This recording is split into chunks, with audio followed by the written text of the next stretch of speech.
સાહેબ, ધોળકિયા સ્કૂલનું જળહળતું પરિણામ 99.99% PR સાથે પાસ થયેલા વિદ્યાર્થી ધોળકિયા સ્કૂલના, કેવી લાગણી?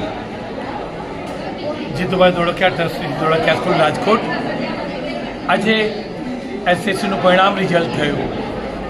એ રિઝલ્ટની અંદર મારા 4 વિદ્યાર્થીઓ 99.99% લઈને આવ્યા છે. આનંદ એટલા માટે છે કે મારા દરેક પરિણામ સાયન્સ, કોમર્સ અને 10મા ધોરણના પરિણામ એ જળહળતા પરિણામ આવ્યા.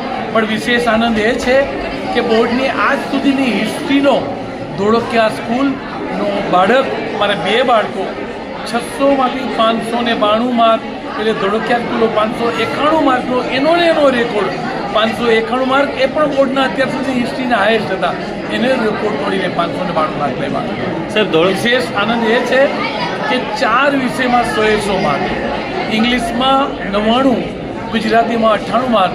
આપ કલ્પના કરો કે હવે બાળકને કેવું રિઝલ્ટ આવ્યું.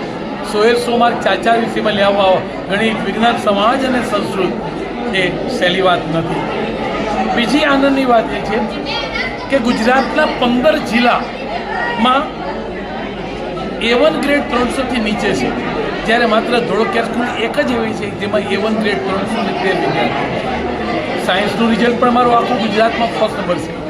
કોમર્સનું રિઝલ્ટનો અમે અમારો જ રેકોર્ડ તોડ્યો છે, પણ અત્યારે 47 વર્ષનો રેકોર્ડ છે. એમ કહું તો ચાલશે કે બાળક જો આયોજનબદ્ધ વર્ક કરે, પ્લાનિંગથી વર્ક કરે, પણ આ રિઝલ્ટ લેવા માટે હું ભાવિ વિદ્યાર્થીને એટલું જરૂર કહીશ કે તમે મિત્રો 8મા ધોરણથી જો મહેનત કરવાનું ચાલુ કરો, ત્યારે 3 વર્ષે તમે આ રિઝલ્ટ લાવી શકો.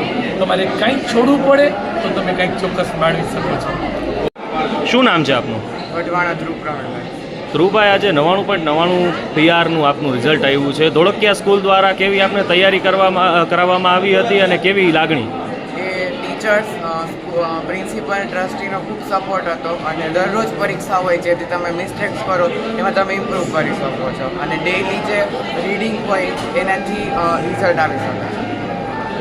કેટલો સમય આપ મહેનત કરતા ખાસ આ પરિણામ લાવવા માટે? રોજના 8 થી 10 કલાક તો રીડિંગ કરતા હતા, અને અઘરા સબ્જેક્ટ પર હું વધારે ધ્યાન આપતો હતો. સ્કૂલના ટીચર્સ અને સ્ટાફ દ્વારા આપને કઈ પ્રકારે પ્રોત્સાહિત કરવામાં આવ્યા?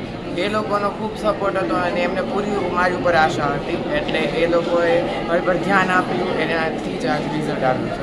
આગળના વર્ષોમાં જ્યારે અન્ય ભાવિ જે વિદ્યાર્થીઓ છે તે પણ 10માની પરીક્ષા આપવાના છે, એમને શું સંદેશો આપશો? કેવી તૈયારી કરવી? સ્ટાર્ટિંગથી જો મહેનત કરશો તો આ રિઝલ્ટ આવી શકે એવું છે, અને ડેઇલી ટુ ડેઇલી વર્ક કરવાથી આ રિઝલ્ટ આવે છે.